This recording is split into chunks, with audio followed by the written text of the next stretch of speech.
Chapter 16 Outubro. A right time seldom comes along for life's changes, and it is usually the time that chooses us rather than the other way around. So there I sat in the car with this thing that was capturing my heart by the second. Autumn. Laws as old and forces more ancient than the heart of our planet are at work, and the Earth's new trajectory brings the fall. By the way, the fall there isn't me going American. It's actually written in inverted commas. Chestnut trees stop fighting the inevitable and relinquish their grip on fruits which now lay on the dark loam of the forest floor, and black tarmac roads also. Reflecting light from burnished copper shells, they shine. The oaks, too, have dropped the seeds for future generations of tall pillars that seem to support the sky on broader canopies than the pines and eucalyptus, and the appearance of the sturdier tree is a strangely English presence. On lower land, the formerly lush vines, having fulfilled their part in the bargain struck between man and crop, prepare for the winter hibernation, and the shorter days are coloured with hues of gold, russet, and red. In the morning mists and low cloud, spirits which birthed our planet and nurtured her multitude of creations may be felt if not seen, and even at this time, when so much appears to be retiring, the retreat of some allows others to advance, hinted at by the red berries which Steve and I spy through the dying brambles. Cooler, but no less calm. With no visitors and little DIY planned in October, I'm sure we will be forgiven for believing a calmer time than we had previously experienced was arriving. This was not so. At the beginning of the month, while the dry days of summer hung on, our one concession to home improvements was to make a concerted effort to purchase and fit a gutter to the roof above our veranda before the arrival of the usual wet autumn and spring. The need to channel water, which fell onto the path, and which more so to a course that more suited us, was something we had noted during the first months in our new home, when we had often sat outside on the veranda and manoeuvred ourselves in an attempt to avoid splatters of rain which dripped from the terracotta roof tiles above our heads and onto the tiled floor beneath our feet. An added incentive to deal with the problem was that from the floor of the veranda, the water continued its downward passage and fell like a curtain outside the kitchen door, bringing to mind the waterfall the children and their pet cockatoo found themselves behind in Enid Blyton's The Island of Adventure. Although we had not seen guttering for sale in the ironmongers, where often not knowing the Portuguese word for items, we now regularly went armed with a drawing of a definition of the thing we wished to buy. We inquired there first, assuming they would know local suppliers of items they themselves could not provide. We were given directions to a shop which was in an area we knew, but more refined directions were needed after initially entering the wrong place. Luckily, unlike on previous occasions, we were only a few doors away from our destination and found it easily enough from our first stop. The Portugal Stephen and I had found remains very much a country of independent specialist tradesmen, and because the people we dealt with at that time had great knowledge of their subject matter, and they knew what a job required, even if we did not, it made conducting business easier than it may otherwise have been, even in a foreign language. As we discussed our purchase with Alphonse, we learnt that he knew our neighbours, the Major and Maria, and he had in fact been married in the little chapel near to where we played our game of Fitu on a Saturday afternoon. Business and a little conversation having been concluded, we said our goodbyes and received our guttering within a few days. The greatest difficulty in fitting the long, made-to-measure piece of painted metal was manoeuvring and holding it in place above our heads, but our neighbours had lent us a long ladder, and with ingenious clamping devices which negated any drilling through the terracotta roof tiles, the channelling went up and we awaited the rain.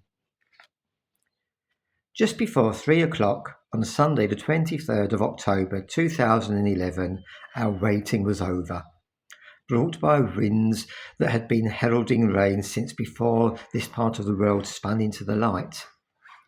We were sitting on the veranda when the first pings of water fell into the zinc trough. And until those first drops fell, Stephen had been watching a fleet of white vessels sailing towards us above the mountains, unloading their watery cargo as they drew nearer.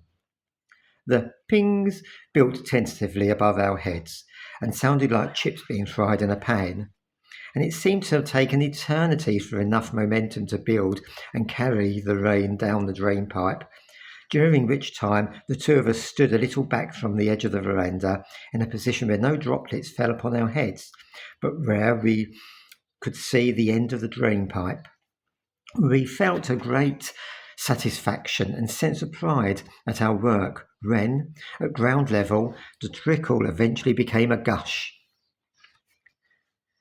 Early in the day, there had been an hour during which time-collecting pine cones begun in anticipation of warming up the white walls of the winter room with orange hues once more.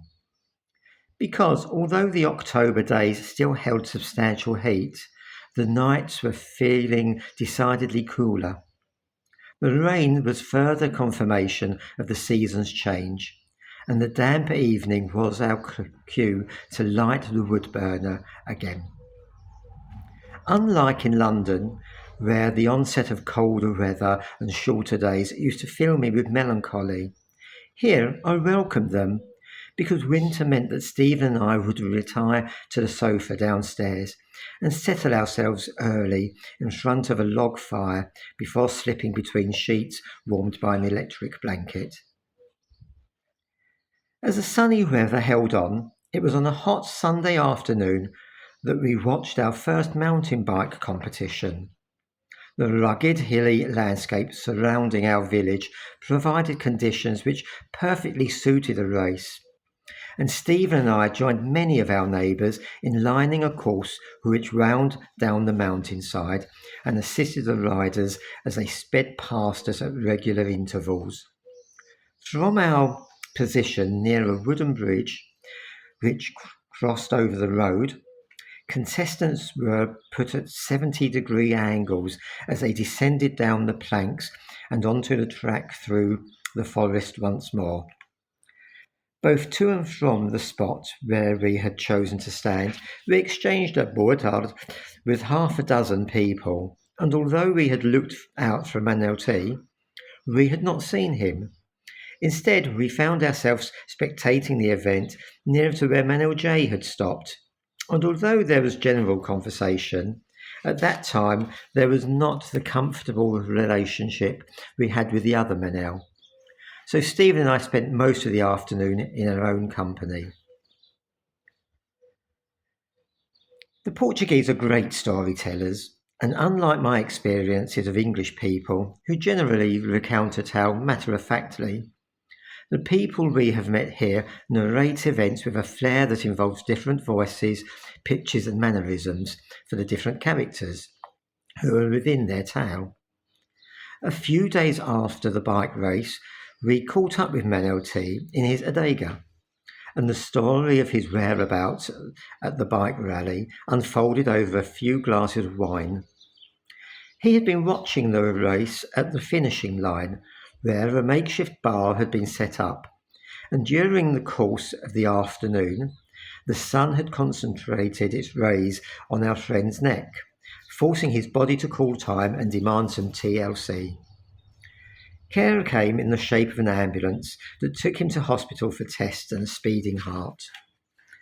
And a minor chest infection was discovered, for which antibiotic antibiotics were prescribed.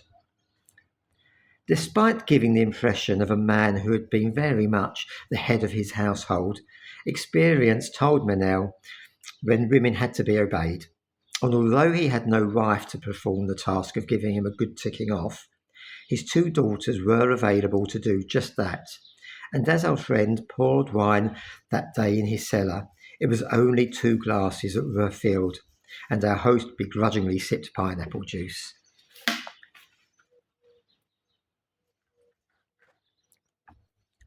Friendships. Almost a year after Steve and I had drawn water from the font near our home for everyday use, we drew friendship in the shape of a larger-than-life retired English policeman and his Ukrainian wife.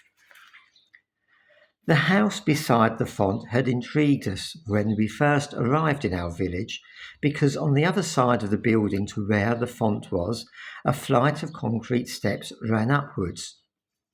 It had not taken us long to ascend these stairs, and we had discovered a garden on 3 grassed terraces at the top.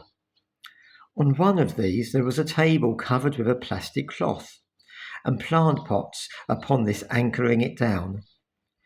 We had heard from Mary about the owner, who had maintained a connection with Portugal for around the same 25-year period our English friend had herself. And Gary had lived in our village for many years with his first wife and daughter. With further snippets of information, Stephen and I had formed an image of a family which had experienced some challenging times, culminating with the sudden death of Gary's first wife.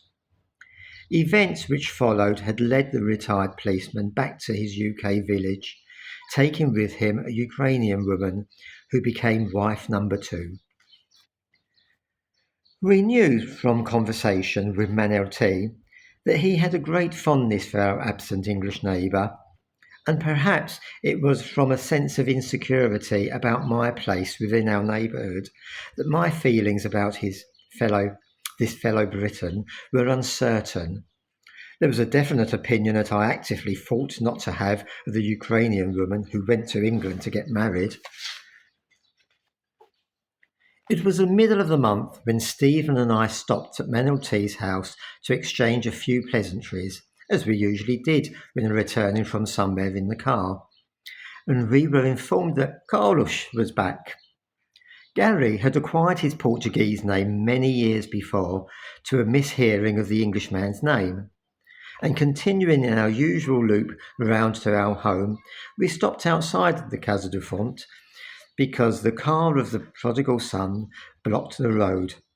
Stepping out of our vehicle, we shouted out a boa tarde and waited.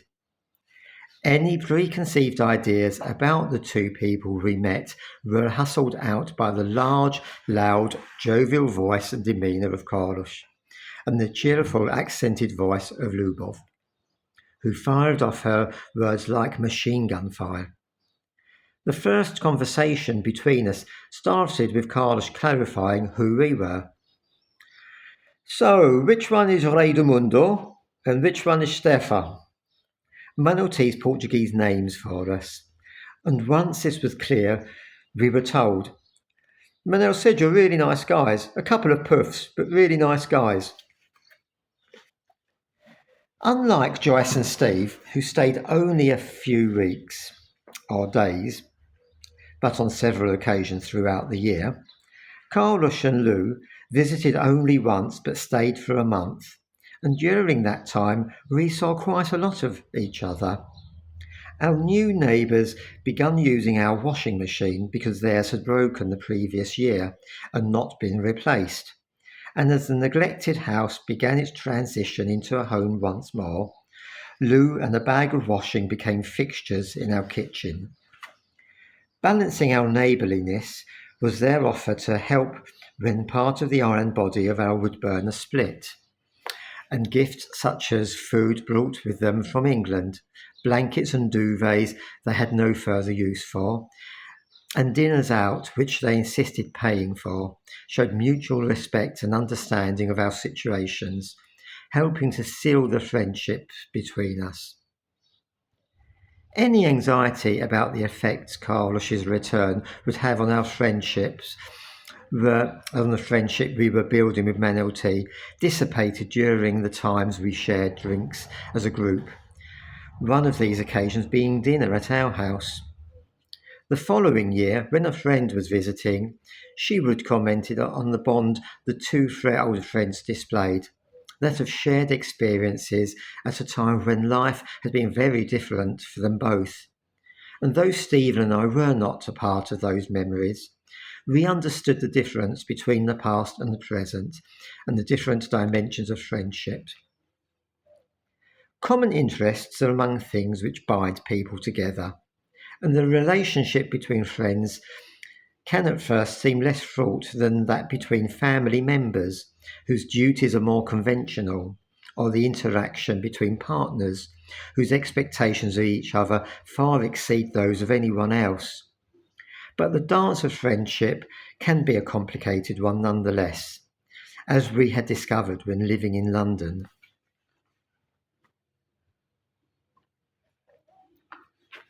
London. A good life offers us balance.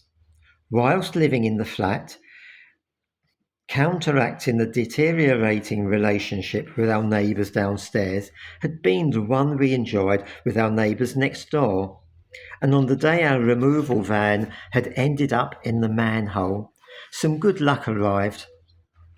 Despite the vehicle's undignified stance, there had been a powerful engine and enough traction from the remaining wheels for her to heave herself out of the mess.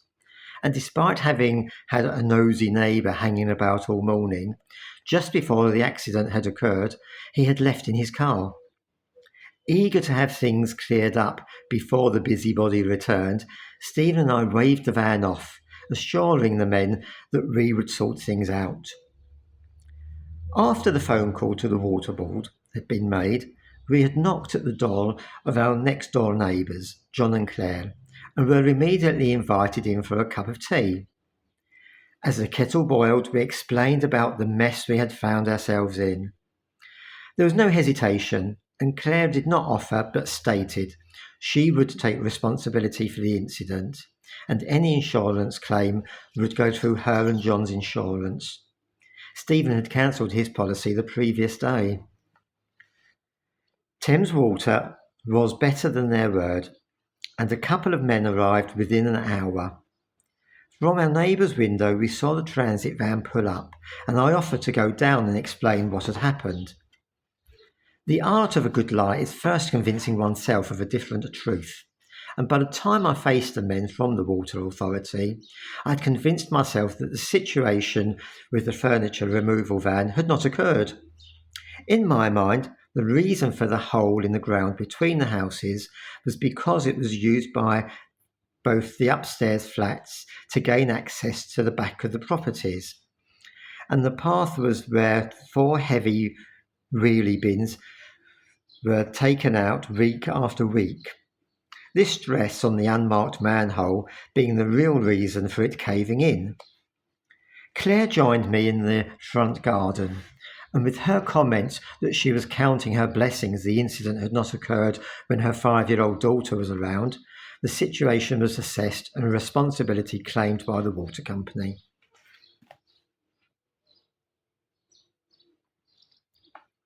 Back in Portugal. Before Joyce and Steve departed for England in September, they had offered us to use the use of their garden to grow vegetables. The arrangement had appeared ideal because it meant that we would keep weeds at bay for them and benefit from having an area our animals could not harvest at will the veg we grew. So when we received an email that held out the offer once more, we started making preparations for the land. What we did not envisage was that this would start a chain of events leading to an argument with Mary and a much cooler feel to the friendship we shared with her. The few British people we knew to any degree in Portugal appeared to have all arrived here around the same period. There was John, Mary, Dave the builder and Gary.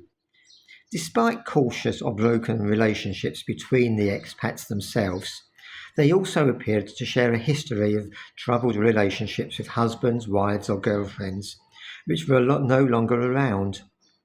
Obvious traits in all of them was a strong personality and a certain amount of looking out for number one. Of course, this particular group of expats had arrived in the country emerging from dictatorship, where opportunities were plenty for an entrepreneur with a pound or two in his pocket, or her pocket.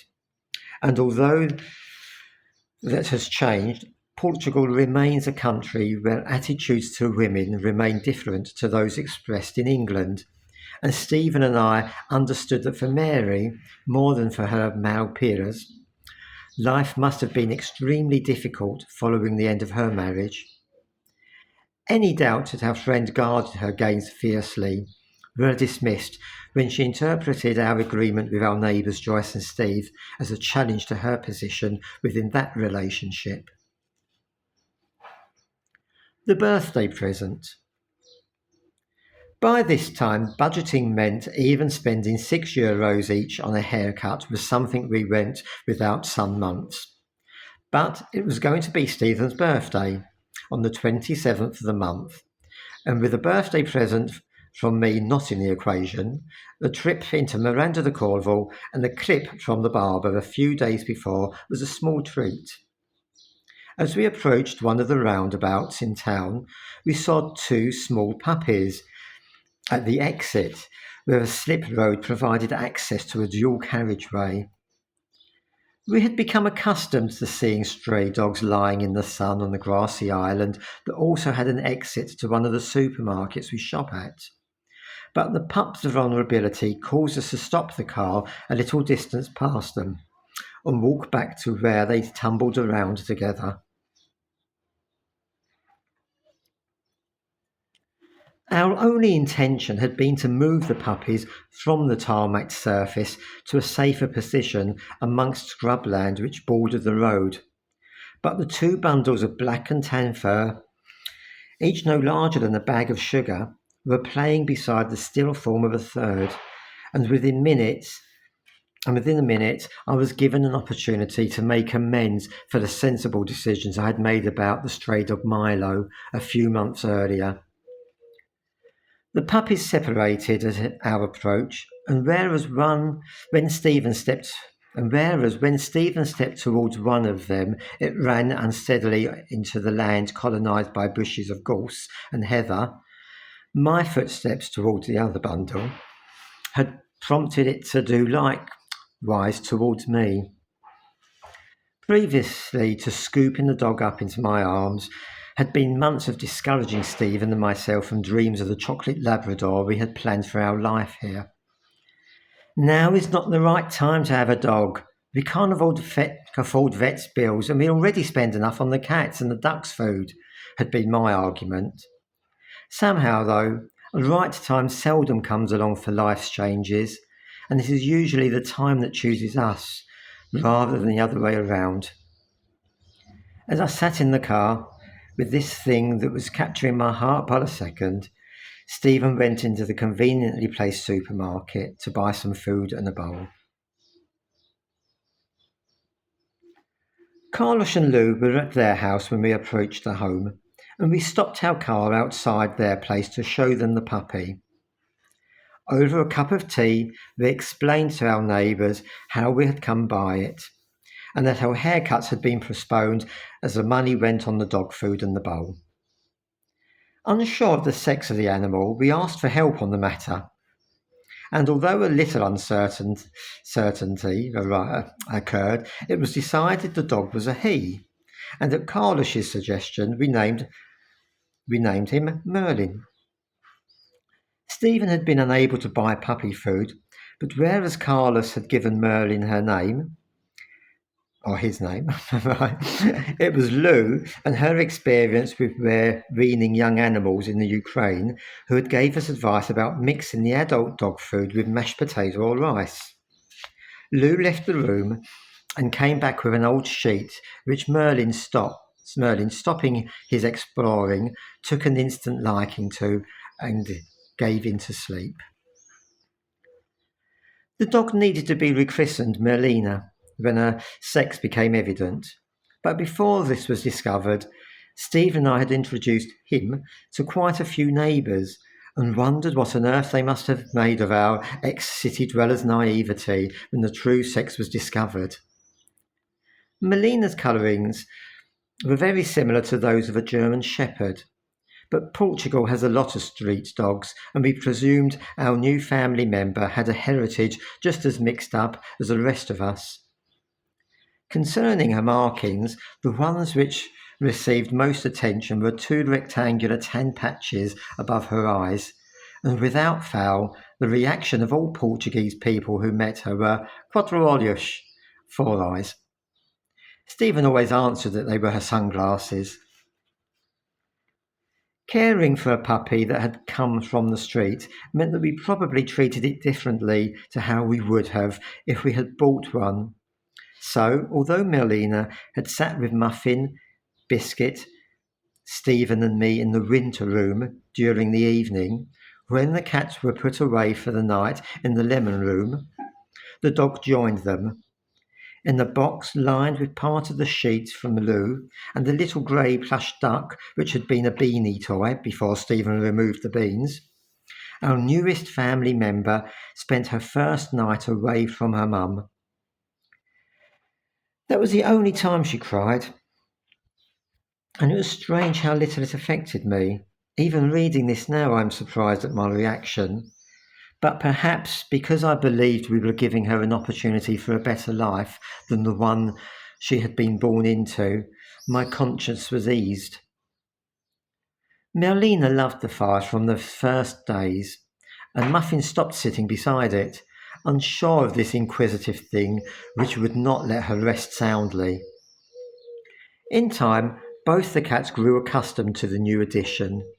But surprisingly, it was Biscuit who stood her ground, and perhaps having always played second fiddle to her sister, there was less uncertainty about her place within the hierarchy, whereas the boss was experiencing a new level of command and did not know what to do.